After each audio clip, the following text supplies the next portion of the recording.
আসসালামু আলাইকুম। আসছে নতুন বাজেট। সেই বাজেটের আকার কেমন হবে, কোন কোন ক্ষেত্রে ভাতা বাড়বে এবং এই নতুন বাজেটের কিছু খুঁটিনাটি আপনাদের সামনে তুলে ধরব। তবে আপনি যদি যুদ্ধের জীবন চ্যানেলে নতুন হয়ে থাকেন, চ্যানেলটি অবশ্যই সাবস্ক্রাইব করবেন, পাশেই থাকবেন। অর্থ বছর ঘুরলেই যে 50, 60, 80 হাজার বা 1 লাখ কোটি টাকা বাড়িয়ে নতুন বাজেটের ঘোষণা দিয়ে আসছিল আওয়ামী লীগ সরকার, অন্তর্বর্তীকালীন সরকার তার করছে না। আগামী 25-26 অর্থ বছরের জন্য বাজেটের আকার কমাতে যাচ্ছে বর্তমান অন্তর্বর্তীকালীন সরকার। সচিবালয়ে অনুষ্ঠিত আর্থিক, মুদ্রা ও বিনিময় হার সংক্রান্ত সমন্বয় কাউন্সিল ও সম্পদ ব্যবস্থাপনা কমিটির বৈঠকে এমন সিদ্ধান্ত নেওয়া হয়েছে। বৈঠকে সভাপতিত্ব করেন অর্থ উপদেষ্টা সালেউদ্দিন আহমেদ। বৈঠক সূত্রে এসব তথ্য জানা গেছে। এই বৈঠক সূত্র থেকে জানা যায়, আগামী অর্থ বছরের বাজেটের আকার 7,90,000 কোটি টাকার মধ্যে রাখার পরিকল্পনা করা হচ্ছে। চলতি 2024-25 অর্থ বছরের মূল বাজেটের আকার 7,97,000 কোটি টাকা। সে হিসাবে চলতি অর্থ বছরের তুলনায় আগামী বাজেটের মূল আকার 7,000 কোটি টাকা কমছে। সূত্রগুলো জানায়, অর্থ সংকটের কারণে আগামী অর্থ বছরের বাজেটের আকার কম রাখা হচ্ছে। কারণ সরকারের আয় কম, শুল্ক কর আদায়ও খুব বেশি বাড়েনি। আবার বিদেশি সহায়তার ঋণ পরিশোধেরও বিপুল অর্থ খরচ হচ্ছে। এ বিষয়ে অর্থ উপদেষ্টা সালাউদ্দিন আহমেদ এর আগে বলেছিলেন, নানা কারণে আগামী বাজেট ছোট করতে হচ্ছে। বার্ষিক উন্নয়ন কর্মসূচির আকারও ছোট হবে। নতুন করে বড় কোনো প্রকল্প নেওয়া হচ্ছে না। তবে যেসব বড় প্রকল্প আছে সেগুলোতে অর্থায়ন চলমান থাকবে। সূত্রগুলো জানায়, আগামী বাজেটে এডিবিতে বরাদ্দ রাখা হবে প্রায় 2,30,000 কোটি টাকা। বরাদ্দের দিক থেকে আগামী বাজেটে স্বাস্থ্য, শিক্ষা, তথ্য প্রযুক্তি এবং সামাজিক নিরাপত্তা খাতে বেশি গুরুত্ব দেওয়া হবে। আর বিশেষ জোর দেওয়া হবে মূল্যস্ফীতি নিয়ন্ত্রণ ও কর্মসংস্থানের সুযোগ তৈরির বিষয়ে। উজ্জীবিত করা হবে গ্রামীণ অবকাঠামো খাতকে। সামাজিক নিরাপত্তা খাতের আওতায় সুবিধাভোগীদের ভাতাও কিছুটা বাড়বে। সামাজিক নিরাপত্তা খাতে সুবিধাভোগীদের ভাতা যে কিছুটা বাড়বে তার ইঙ্গিত কিছুদিন ধরে হয়ে আসছিল। এখন দেখার বিষয়, সামাজিক নিরাপত্তা খাতে কোন কোন সুবিধাভোগীদের ভাতা বাড়ছে এবং বাড়লে কতটা বাড়বে।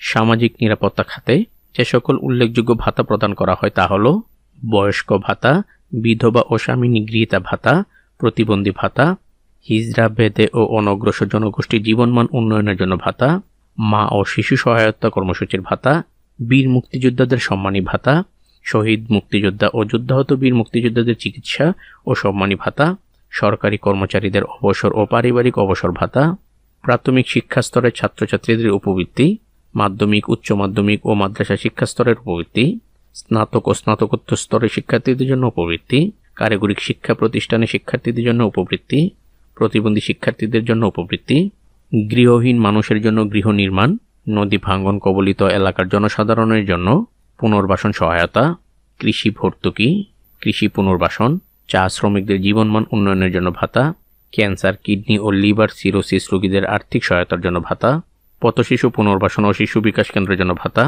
এছাড়াও আরও উল্লেখযোগ্য কিছু ভাতা রয়েছে। উল্লেখিত এসব ভাতা কাদের বাড়বে তা জানতে হলে কিছুদিন অপেক্ষা করতে হবে। তবে সূত্রগুলো জোর দিয়েই বলছে, সামাজিক নিরাপত্তা এসব খাতে কিছু সুবিধাভোগীদের ভাতা বাড়বে।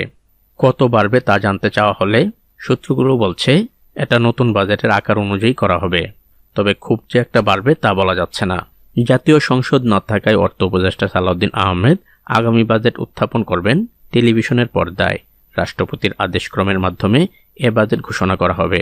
প্রচলিত বিধান অনুযায়ী রাজনৈতিক সরকারের অর্থমন্ত্রীরা সংসদে বাজেট উত্থাপন করেন। রাজনৈতিক সরকার ক্ষমতা না থাকায় এবছর সেটি হচ্ছে না। বিগত তত্ত্বাবধায়ক সরকারের মতো টেলিভিশনের জাতির উদ্দেশ্যে দেওয়া ভাষণের মাধ্যমে বাজেট উত্থাপন করা হবে।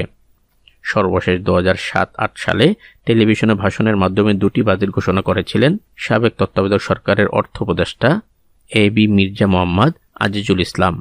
বাজেটের সিংহভাগ অর্থের যোগান দেয় জাতীয় রাজস্ব বোর্ড। আগামী অর্থ বছরে সংস্থাটির জন্য 5,18,000 কোটি টাকা রাজস্ব লক্ষ্যমাত্রা নির্ধারণ করা হচ্ছে। চলতি বাজেটে এনবিআর এর রাজস্ব আদায়ের মূল লক্ষ্যমাত্রা ছিল 4,80,000 কোটি টাকা। এরই মধ্যে সেই লক্ষ্যমাত্রা সংশোধন করে 4,63,500 কোটি টাকা নামিয়ে আনা হচ্ছে। এনবিআর এর তথ্য অনুযায়ী চলতি অর্থ বছরের প্রথম 8 মাসে অর্থাৎ জুলাই থেকে ফেব্রুয়ারি রাজস্ব আদায় হয়েছে 2,21,817 টাকা, কিন্তু আদায়ের লক্ষ্যমাত্রা ছিল 2,80,000 কোটি টাকা। রাজস্ব ঘাটতি 58,000 কোটি টাকা, অর্থাৎ লক্ষ্যমাত্রার চেয়ে 21% কম। রাজস্ব আদায় খুব বেশি বৃদ্ধি না পাওয়ায় বিগত বছরগুলোর মতো বাজেটের আকার বাড়াতে পারছে না সরকার। আগামী অর্থবছরের মূল্যস্ফীতি ৬.৫% নামিয়ে আনার ঘোষণা বাজেটে থাকবে বলে জানা গেছে। এবছরে বেশি সময় ধরে দেশে উচ্চ মূল্যস্ফীতি বিরাজ করছে। আর চলতি অর্থবছরের মতো আগামী অর্থবছরের বাজেটের ঘাটতি জিডিপির ৫%-এর নিচেই রাখা হবে। আগামী অর্থবছরের মোট দেশজ উৎপাদনের প্রবৃদ্ধির লক্ষ্য ধরা হচ্ছে ৫.৫%।